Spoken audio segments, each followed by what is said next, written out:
सत्यमेव जयते। आज हम लोग फिर से हाजिर हैं। आज हमारे पास कई महत्वपूर्ण फैसले हैं। हमारे पास भी हैं, कुछ राहुल जी के पास भी हैं। हम लोग ब्रीफ करेंगे, डिस्कस करेंगे। और इम्पोर्टेंट है सोसाइटी के लिहाज से भी, हमारे आपके लिहाज से भी। तो बहुत बहुत स्वागत है ईशान राहुल जी, आपका हमारे शो में। लीगल बुलेटिन के इस प्लेटफॉर्म पे हम आप सभी ऑडियंस का स्वागत करते हैं। आपसे आग्रह करते हैं कि चैनल को सब्सक्राइब और लाइक के साथ शेयर भी करें, ताकि ज़्यादा से ज़्यादा लोगों तक हमारी पहुंच बढ़े। तो आज के वीडियो की हम लोग शुरुआत करते हैं। तो इलाहाबाद हाई कोर्ट का एक डिसीजन है, बहुत इंपॉर्टेंट है। जस्टिस अरुण देसवाल जी ने ये डिसीजन दिया है। फिरोजाबाद जिले का मामला है। सिपोहाबाद थाने में इसकी एफआईआर दर्ज हुई थी। और मामला ये था कि इसमें जो इम्पोर्टेंट डिसीजन आया है वो ये कहा गया है कि सुप्रीम कोर्ट जो फैसले देता है, निश्चित तौर पर हर मुकदमे में सुप्रीम कोर्ट के या हाई कोर्ट के डबल बेंच के फैसले रेफरेंस के तौर पर इस्तेमाल किए जाते हैं, ताकि बताने के लिए कि इस केस में क्या गाइडलाइन जो है कोर्ट ने पहले से तय कर रखी है। तो उससे जो प्रेजेंटली है उसको रास्ता साफ हो जाता है, उसको क्लियरेंस मिल जाती है एक तरह से। मतलब वो उसका केस स्ट्रांग बनाता है। इसमें आरोपित था, उसका नाम था कृष्ण कुमार उर्फ किशन। ये मर्डर का मामला था। बाद में इसमें जो चार्जशीट दाखिल हुई वो गैर इरादतन हत्या की हुई। और इसमें जो मेजर ये चेंज किया गया था चार्जशीट में, वो उसके पीछे था डॉक्टर की रिपोर्ट। डॉक्टर ने पहले सीटी स्कैन कराया, जो आदमी इंजर्ड था उसमें उसको रिपोर्ट दी कि सीरियस इंजरीज के लक्षण हैं। लेकिन बाद में जब एक्सरे कराया तो उसमें पर रिपोर्ट आई कि ऐसी कोई चोट के निशान नहीं है। और एक्सरे के रिपोर्ट के बिहाफ पर ही उसने अपनी रिपोर्ट सबमिट कर दी। और जो इन्वेस्टिगेशन अफसर थे, विवेचना अधिकारी, उन्होंने उसी के आधार पर प्रोसीडिंग आगे बढ़ा के उसकी धाराओं को हल्का कर ये मामला हाई कोर्ट में आया। तो उसमें हाई कोर्ट ने बहुत गंभीर टिप्पणी की कि आप इस तरह से नहीं करना चाहिए, ये नुकसान करने वाला चीज है। और उसके बाद डॉक्टर पे जो कोर्ट ने 10,000 रुपए का जुर्माना भी लगाया है। हालांकि डॉक्टर साहब रिटायर हो चुके हैं, लेकिन फिर भी उन्हें ये धनराशि जमा ही करनी होगी। और कोर्ट ने इस इम्पोर्टेंट डिसीजन की काफी न्यायिक प्रशिक्षण केंद्रों को भेजने की बात कही है, ताकि जो न्यायिक अधिकारी भविष्य में आने वाले हैं कोर्टों को संभालने के लिए, उनको इन फैसलों का इस्तेमाल कैसे करना है इसकी सही सही जानकारी हो सके। देखिए, एक मैटर सुप्रीम कोर्ट से है। ये K Subramaniam through K S Balakrishnan and others versus Krishna mills private limited का मैटर है। ये bench of justice Dipankar Datta and justice Manmohan ji इसको जो है सुन रहे थे। इसमें हम्म। जो है सीपीसी के ऑर्डर 41 रूल 5 पर मतलब ये केस रिलेटेड है। इसमें हुआ क्या था कि एक टीनेंट, ये टीनेंसी का मैटर है, किराए से संबंधित। तो हुआ क्या है कि कोर्ट में मैटर चल रहा था और लोअर कोर्ट ने क्या किया है कि एक रेंट फिक्स कर दिया है। ठीक है, रेंट फिक्स कर दिया था। तो जो किराया फिक्स हुआ था कोर्ट के द्वारा, वो जो है जो मतलब पहले से चल रहा था किराया दे रहे थे उसके कंपैरिजन में थोड़ा ज्यादा था। ठीक है, मतलब कि समय के साथ जो चीजें चेंज हुई हैं, जो भी कुछ हुआ है, तो उसके तहत जो है जो कोर्ट ने रेंट फिक्स किया है वो ज्यादा, मतलब कि पहले के मुकाबले जो है थोड़ा इनहेंस्ड हुआ। क्या कि जो टीनेंट हैं, उन्होंने ये कहते हुए उस बढ़े हुए किराए पर जो है अब किराया देना बंद कर दिया था एक तरीके से, ये कहते हुए कि अभी मैटर कोर्ट में चल रहा है पूरी तरीके से। ये जो है मैटर क्लोज नहीं हुआ है, तो चूंकि मैटर कोर्ट में चल रहा है, इसलिए अभी हम जो है ये जो इनहेंस्ड रेंट है कोर्ट के द्वारा, ये हम नहीं देंगे। तो हम्म। ये मैटर जब जो है सुप्रीम कोर्ट में पहुंचा है, तो सुप्रीम कोर्ट ने कहा है कि ये टीनेंट के द्वारा एक विलफुल डिफॉल्ट है। ठीक है, क्यों विलफुल डिफॉल्ट है?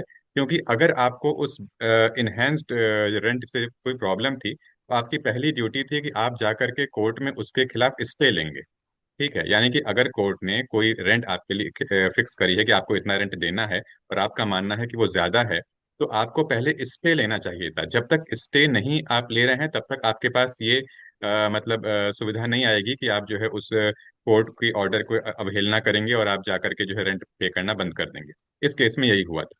और ये ऑर्डर बताते हुए कि ये इसको जो है कोर्ट की विलफुल डिफॉल्ट मानी जाएगी, ये कहते हुए सीपीसी के ऑर्डर 41 रूल 5 का जो है एक एक्सप्लेनेशन कोर्ट ने दिया है। देखिए, पहले यहाँ बता दें कि सीपीसी का जो ऑर्डर 41 है रूल 5, ये execution, stay of execution of a decree by appellate court, यानी कि जो लोअर कोर्ट है वो कोई एक डिक्री पास करती है और उसको एग्जीक्यूट करने की वजह ऑर्डर दे देती है। इस ऑर्डर पर, उसके एग्जीक्यूशन पर जो है स्टे जो करती है जो है अपीलेंट कोर्ट, ये पावर को ही डिस्कस करता है हमारा ऑर्डर 41 रूल 5 ऑफ सीपीसी। तो कोर्ट ने ये कहा है कि देखिए, अगर कोई पर्सन जो है वो स्टे नहीं प्राप्त कर रहा है कोर्ट से, ठीक है, कोर्ट से स्टे नहीं ले रहा है, तो इसका दो ही मतलब निकलता है। या तो ये कि वो खुद ही इस बात को एक्सेप्ट कर रहा है कि हाँ, कोर्ट की ऑर्डर मुझे स्वीकार है, कभी आपने स्टे नहीं लिया है, और दूसरा ये बताता है कि उसके एग्जीक्यूशन पर आपको कोई आपत्ति भी नहीं है।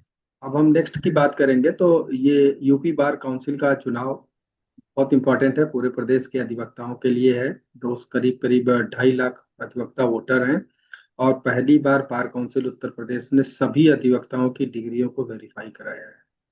तो जो आज चुनाव अधिकारी हैं इसके, रामकिशोर शुक्ला जी, उन्होंने यहाँ मीडिया से बातचीत में ये बात क्लियर की कि वेरिफिकेशन का 70% काम पूरा हो चुका है, 30% ऑनगोइंग है, लेकिन वो लिस्ट में उनको शामिल कर लिया गया। तो जो नामांकन की प्रक्रिया है वो 14 नवंबर से शुरू हो रही है और 19 नवंबर तक चलेगी। 30 और 21 नवंबर को नामांकन पत्रों की जांच कराएंगे, और 27 तारीख तक नाम वापसी की डेट रखी गई है, और फाइनल जो कैंडिडेट की लिस्ट है वो 28 नवंबर को प्रकाशित कर दी जाएगी। और इसका जो चुनाव होगा वो 16 जनवरी से शुरू होकर 31 जनवरी तक 4 फेज में होगा। दो दो दिन का एक चरण बनाया गया है, मतलब 16-17 होगा, 20-21 होगा, 27-28 होगा, और 30-31 होगा। तो ये इस समय पूरे प्रदेश में इसकी सरगर्मियां बहुत तेज से गति पकड़ चुकी हैं, सब प्रवेशिंग शुरू हो चुकी है। और बता दें कि ये सुप्रीम कोर्ट के कहने पर ही हो रहा है। उत्तर प्रदेश मतलब देश के सभी बार काउंसिल जो है, स्टेट लेवल के बार काउंसिल, उन सबको सुप्रीम कोर्ट ने एक डायरेक्शन दिया है कि आप हर हाल में 31 जनवरी तक चुनाव की प्रक्रिया पूरी कर लें। जी बिल्कुल सर। अगला मैटर जो है, सुप्रीम कोर्ट की जो बेंच है वो justice PS Narasimha and justice Manoj Mishra ji की बेंच ने दिया है। ये हम्म। कोपरगांव सहकारी सहकार कारखाना limited versus national insurance corporation limited and another का जो है एक टाइटल का केस था। इसमें हुआ क्या है कि एक कंपनी का बॉयलर जो है वो एक्सप्लोड कर जाता है। ठीक है, जब बॉयलर एक्सप्लोड करता है तो वो इंश्योरेंस क्लेम, जो इंश्योरेंस के तहत उन्हें क्लेम करना था, तो वो जब करते हैं, तो जो इंश्योरेंस कंपनी होती है वो इनके जो है इंश्योरेंस देने को ये कहते हुए मना करती है कि ये जो डिफेक्ट पाया गया है, ये इंश्योरेंस पॉलिसी एक बार जब साइन हो गई है हम दोनों के बीच में, तब उसके बाद ये डिफेक्ट जो है सामने आया है। तो इसलिए हम जो है इसके लिए अगर कोई समस्या आ रही है, बॉयलर जो एक्सप्लोड किया है आपका, तो हम उसके लिए जो है जिम्मेदार नहीं है। यानी इनका कहना है कि एक बार इंश्योरेंस पॉलिसी जब बन जाती है, तो इंश्योरेंस पॉलिसी के बनने के पहले तक की जो स्थिति होती है, उसके कारण अगर कोई जो है आपकी दिक्कत आती है, तब हम जो है लाइबिलिटी लेंगे। लेकिन उस पॉलिसी के जो है बनने, इंश्योरेंस पॉलिसी के साइन होने के बाद की अगर कोई समस्या आती है, तो उसके लिए जो है हम लाइबल नहीं है। ये इनका मैटर था, यही मैटर सुप्रीम कोर्ट आया था। कोर्ट ने यहाँ पे बहुत स्ट्रिक्टली ये बात कही है कि कोई भी सब्सिक्वेंट डिस्कवरी, यानी कि इंश्योरेंस पॉलिसी के बनने के बाद जो है कोई भी डैमेज कोरिजन जो है जो सब्सिक्वेंट डिस्कवरी के कारण हो रहा है, वो भी आपका इंश्योरेंस क्लेम में जो है पूरी तरीके से कवर्ड रहेगा। और ये बात को सुनिश्चित करना कि इस तरह की मतलब जो इंश्योरेंस कंपनियां हैं, उन ये ड्यूटी उनकी बनती है कि वो इस बात को सुनिश्चित करें कि जो भी आप जिस चीज के लिए इंश्योरेंस में आप इन्वॉल्व होने जा रहे हैं, उसमें कितनी तरह के जो है एंगल्स हैं, और हर तरह के डिफेक्ट्स को आपको जो जांचना चाहिए था पहले से ही जो है।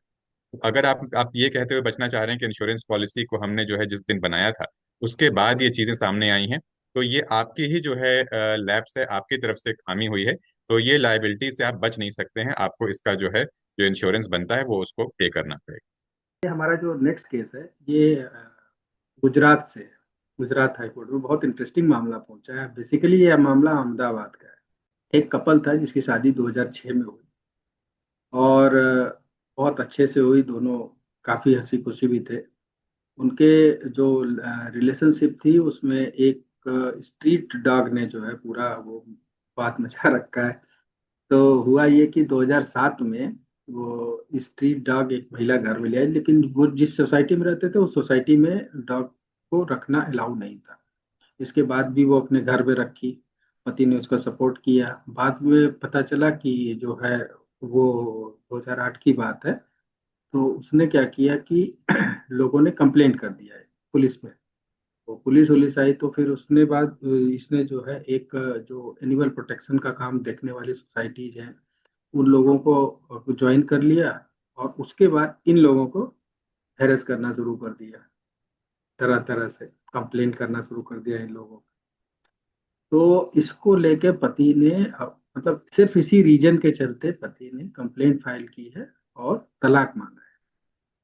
और ये जो मामला है वो पहुंचा था पहले फैमिली कोर्ट में 2017 में, अहमदाबाद की फैमिली कोर्ट में।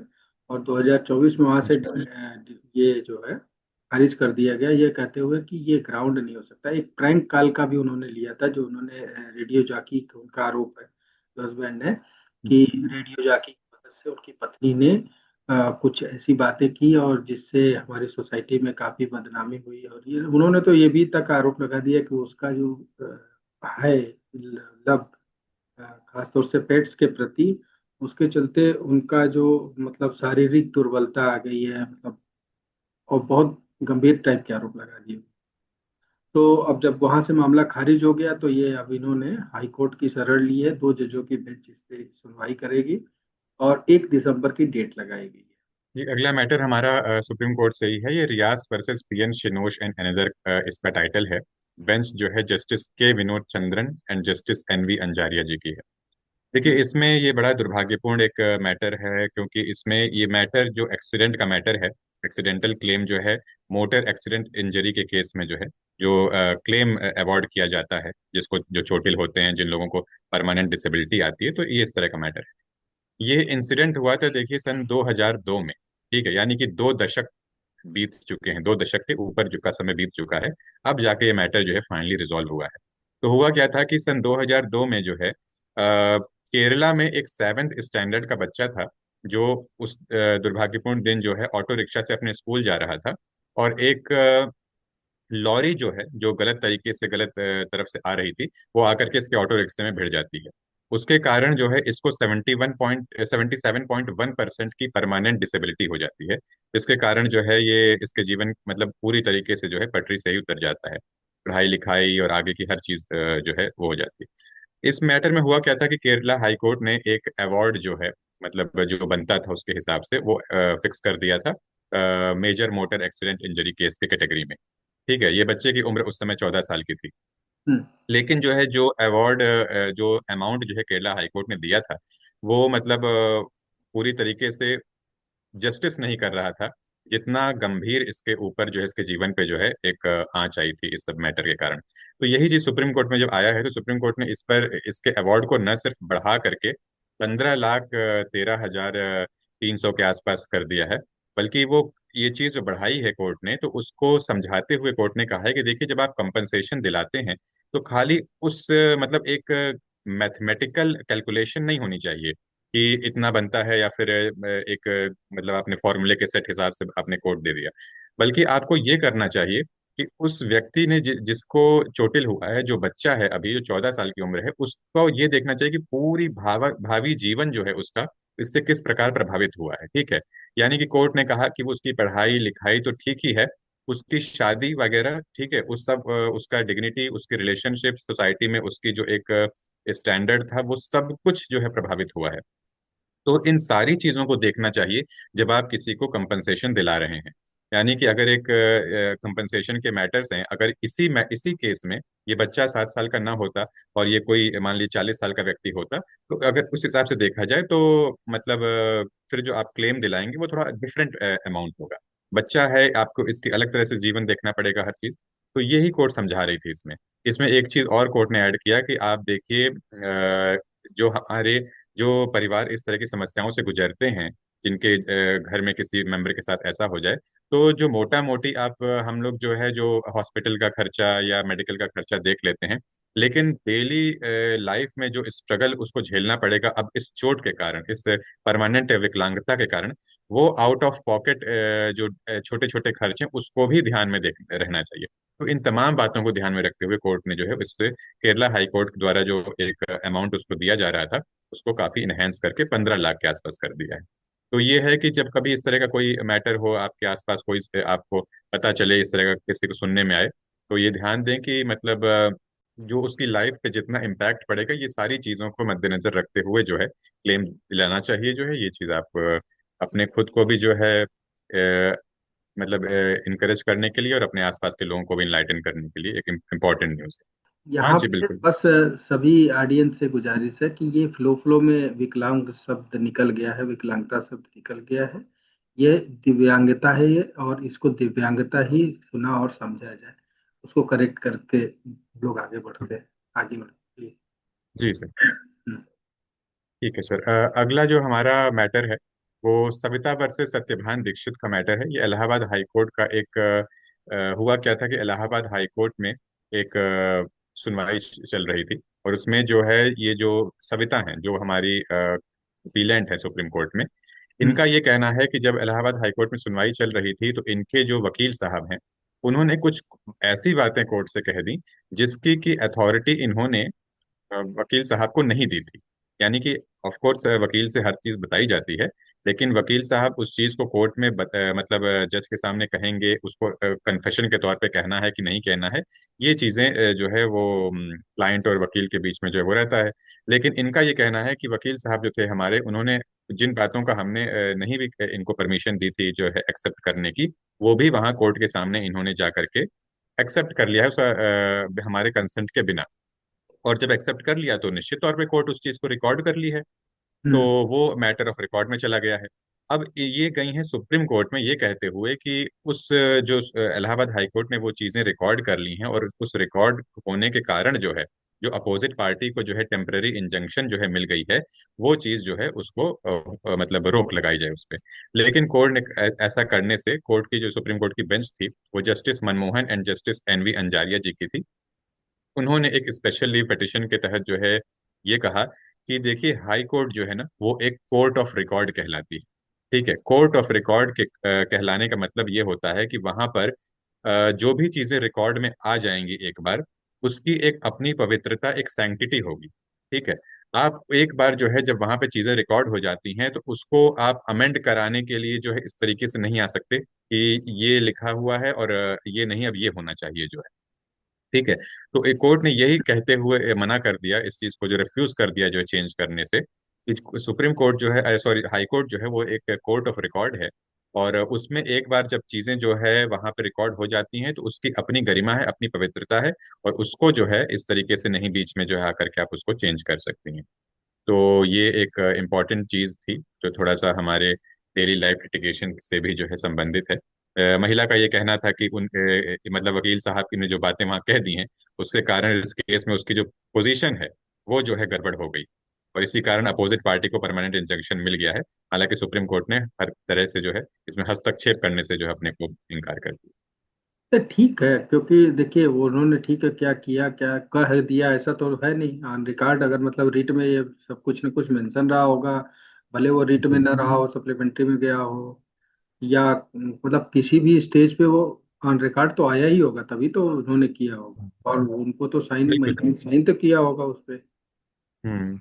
अच्छा डिसीजन है। तो thank you so much Ishan भाई, और तब थैंक तक यू के सर। लिए अलविदा। कल फिर मिलते हैं हम दोनों, कुछ नए केसेस के बिल्कुल साथ, सर। नए जजमेंट के साथ, कुछ और इंफॉर्मेटिव सूचनाओं के साथ। नमस्कार। धन्यवाद। नमस्कार।